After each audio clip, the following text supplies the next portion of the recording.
Hello and welcome in. I am Miss Kinghorn and we are back here in Planet Zoo and our Red Lane Zoo that we are working on here. Now, we're back as promised. I did promise you at the end of last video that we will be back in Planet Zoo, and here we are. And we have some news. So we know that we are getting a new free anniversary update which comes with the African leopard. And then we have a couple of animals which are coming up with the next DLC. We don't know when that's coming or anything else like that. There's lots of speculation, lots of ideas and stuff like that. I'm not seeing too much concrete. Obviously, we did have the Frontier delivery the other day, and yeah, lots of sort of bits and pieces in that. So definitely go and check out the full sort of live stream. Lots of sort of different things about Planet Coaster 2, obviously future games as well. Really, they're the ones that I'm interested in. But right now we are here talking about this one. So what do you think? Because I've seen a lot of speculation that this might not be the last DLC for Planet Zoo. If it is, it's a little bit of a dud, if I'm being fair.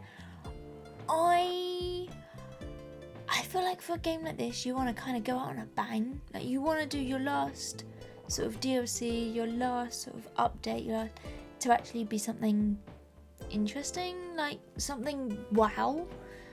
I'm just not really seeing it with these animals. I mean, we know of three. So we know of the Pulis cat, which I've got to be fair are gorgeous, and they are highly sort of demanded, and lots of people want them. They're on sort of my wish list and things like that. They are, yeah, as I say, gorgeous. They are long, sort of light grey fur, big sort of round cat ears, and they look adorable. You've also got the Monkonk. I am not pronouncing that right. Let me know how it is pronounced down in the comments. In there, they are a large wild species native to South Asia and Central Asia, mainly within Pakistan. I've got to be fair, I have not seen them or like in any sort of zoo that I've been to. I don't know anything about them, essentially, other than what I have up here, which, yeah, it's not really a lot. But then we also have the Himalayan Baboons. Again, another really cute, fluffy animal. I would like to see how they're going to do their big sort of like coat, because it's like really long, fluffy. I think I need a bit more of a close-up on how that's all going to work. But again, really, really cute in there. They are found mostly within the Horn of Africa and the southern western regions of the Arabian Peninsula. So there's a little bit of information on them. Obviously, we'll see more when we come to actually get them. But yeah, what other animals did you see within the live stream? If you saw it, do let me know. And yeah, what are you thinking? What are you liking? But yeah, I said about the African leopard as well, and I didn't give you anything about that one. Ooh, let's find that now. They are widely distributed among the sub-Saharan Africa. Okay, so yeah, it should be a quite good one to get in. Obviously, this zoo here is a America's kind of zoo, so we're in sort of North America, Latin, sort of South America, so we might not get any of those animals in. There are a few kind of exceptions, like we have got the odd animal that's not really, or like we're play pretending it's a different kind of animal. So maybe, possibly, I don't know. We'll have to sort of see about that. But I have been full on waffling for the last 6 minutes. And you have seen me build in the rock walls around the back here. These are the same rock walls that I had created when we first started this, so I have just sort of copied and pasted them all in here. They're the stalactites, And yeah, then I've also created a little bit of a pool in here for the striped skunk. If you don't know, that's the animal we're building for right now. And yeah, we are just creating the little tunnel to take them from their outdoor habitat to their indoor hard shelter.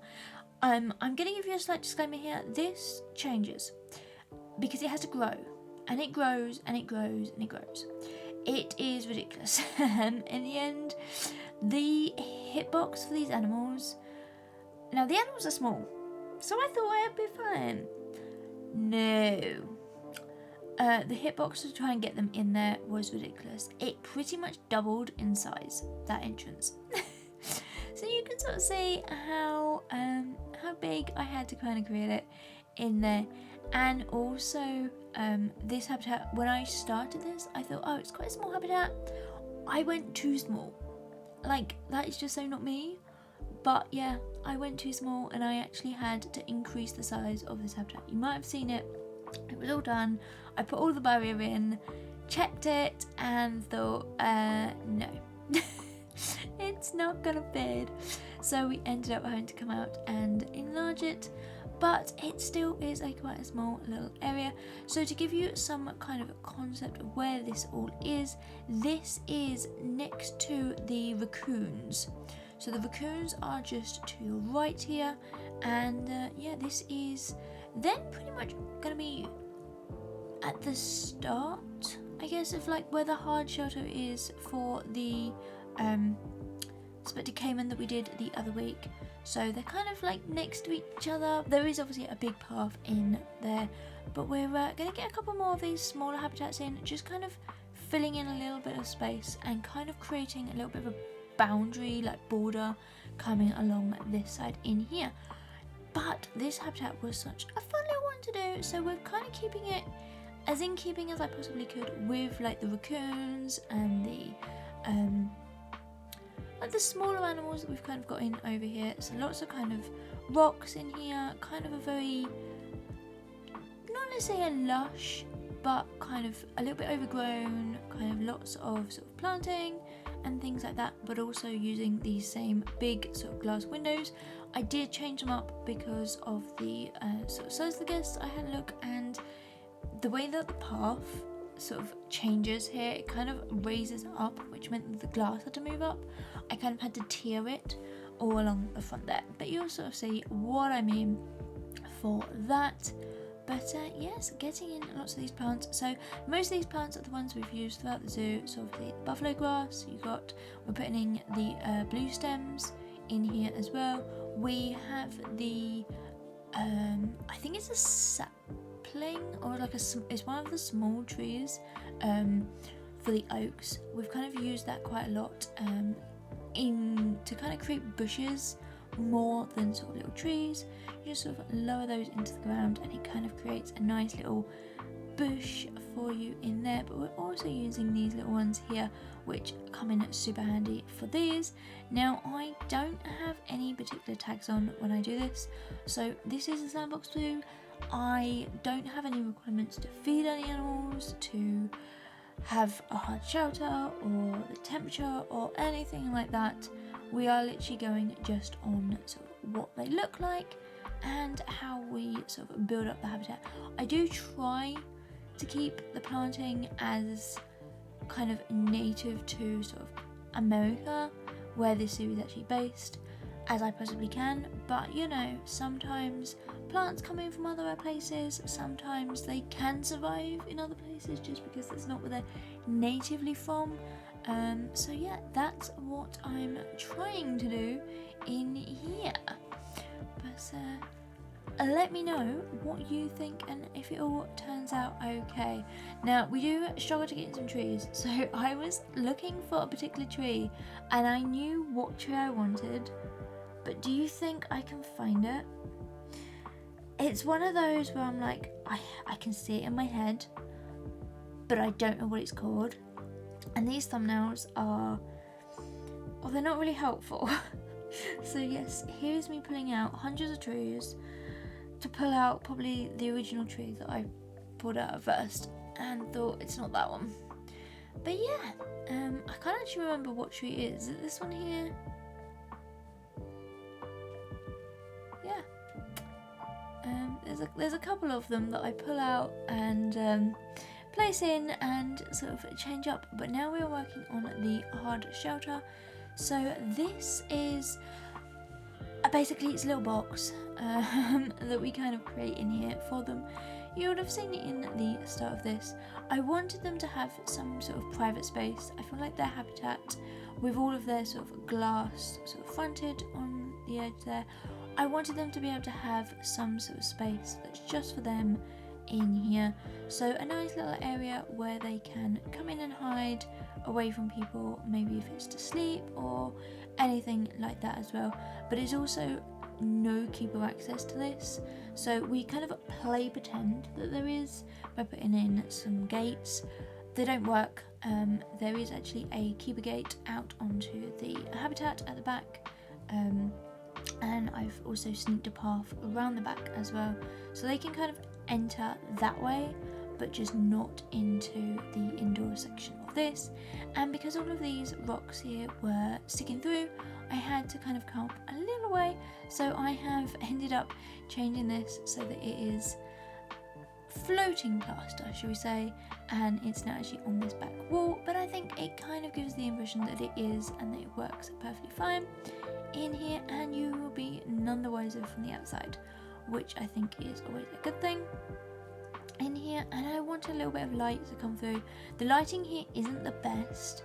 It is very much a front lit build rather than sort of from the back here, so this window probably wouldn't get too much sunlight and be too effective, but I thought it would just give a really nice daylight sort of cycle for the animals as well, especially as they would be shut in at night, so it would be like a nice kind of way where it's a little bit more dark in here as well. But yeah, trying to get this nice little window in here, and I decided to kind of put it into 3 windows rather than just having the one. We do go with the cladding, you'll see that in a minute, to make it as fitting as we possibly can to all of the other builds in this zoo. But yeah, what are you thinking? What are you liking of the zoo? What do you want to see? Any particular animals that you want to see? Do let me know in the comments down below. I'm always interested to know if you're liking things, if you're not liking things even. Do let me know what you think in here. But yes, there was a bit of a train kind of gap with this, and we ended up having to sort of create these little steps, which I actually think is a really nice little feature in here. Now, I do apologise for this, but there is no lighting down here yet. I haven't placed any of that. So we'll get onto that in a minute, but at this point there is no lighting down here, so it might be a little bit tight and difficult to see. I apologise, that is totally my fault in here, but we are going through putting lots of sort of dirty marks on the floor and on the walls and things like that, because I feel like they would maybe run a mess. There's a little bit of mud in here, a little bit of wear and tear taking place in here too. We don't want this zoo to be pristine. It's not brand new. We are 68 years into the zoo, and it is what it is. And yeah, we do also get the sort of permanent water bowl in here for them as well, and a nice little tennis ball that they can come in and play with and things like that. But here is the sort of gate. Now I have placed one on the outside. You'll sort of, I move that into the right position once I do the exterior. I didn't want to place that now and then have to come back and move it, so I've kind of just left it floating on the outside there. But now we're getting the lighting to come through into here, and we're also going to get in these, what I'm calling sort of cable tracks. So there's obviously this little archway going through into here where the animals walk through, but I was also trying to kind of come up with a way that maybe the animals could enter this whenever they liked during the day, but then they are sort of shut in more at night. And so that's kind of what I was thinking in here, is that the keepers will be able to put the screen down and sort of keep them in the inside. And yeah, then we have all of this sort of tacking coming in over here so that the keepers can just maybe reach round and push the button and kind of keep all the animals in if they are. Maybe they would give them a little bit of food enrichment in here so that they kind of come in here and then are sort of shut in overnight for any particular reason, things like that. That's what I'm thinking, just a little bit of realism coming through into here as well. And now we're on to the roof in here. Now this, we actually use a kind of real roof in here, and then I come along and I change this to be the plaster so it's a little bit more in keeping with everything else. And I do come through and delete all of the interior roofs. You'll sort of see me struggle to do all of that in there as I'm trying to fit through the very small gap in there. But yeah, that is basically now the roof all done, and we're going to start on the cladding. So this is basically the same tunnel and groove sort of look that we have gone for throughout this zoo, especially in this sort of area, because I feel like we've kind of gone back to like right by the entrance kind of. We've moved away from the Cream family farm. We're at basically the other end of the zoo now, just sort of adding in a couple more animals just to make this area feel a little bit bigger before we place in our next big animal, which we are going to be doing very soon. So stick around for that. Always looking forward to sort of creating sort of the bigger habitats, but no, I need to put in these sort of little sort of, not necessarily filler habitats, but they're kind of slightly smaller habitats that you would just kind of have around the place in here. Now I am only going to show you this side, and I do believe the front as well, sort of into the habitat, just a tiny bit of that, and then I go through and obviously clad the whole building. But yes, we are getting there slowly. So trying to kind of create this, because it has a fixed roof on here, just sort of bringing up some of the smaller ones here and there, eyeballing a lot of this, I have to be fair, which is never a strong point of mine, but you know. Right, so right then, we should probably end up with some facts for this. So the striped skunk are found across much of the North American continent, including southern Canada, most of the United States, and northern Mexico. So they have quite a big, wide sort of range over there, and that is one of the reasons why they are listed as being of least concern by the IUCN. And also with their ability to adapt to human environments as well. They are sort of known for having that big stripe down their backs, which obviously gives them their name in here as well. And yeah, they are they can grow to be sort of between 50 and sort of 80 sort of centimeters, which roughly is about 20 to 30 inches. So if anybody wants it in that, which I mean, that probably fits in here with sort of, they're not the biggest of animals, but also they are very cute little guys in here as well. And as I say, they have that huge big white and black sort of stripes down their back, which gives them their name in here as well. But I'll leave you with the screenshots. Until next time, bye everyone!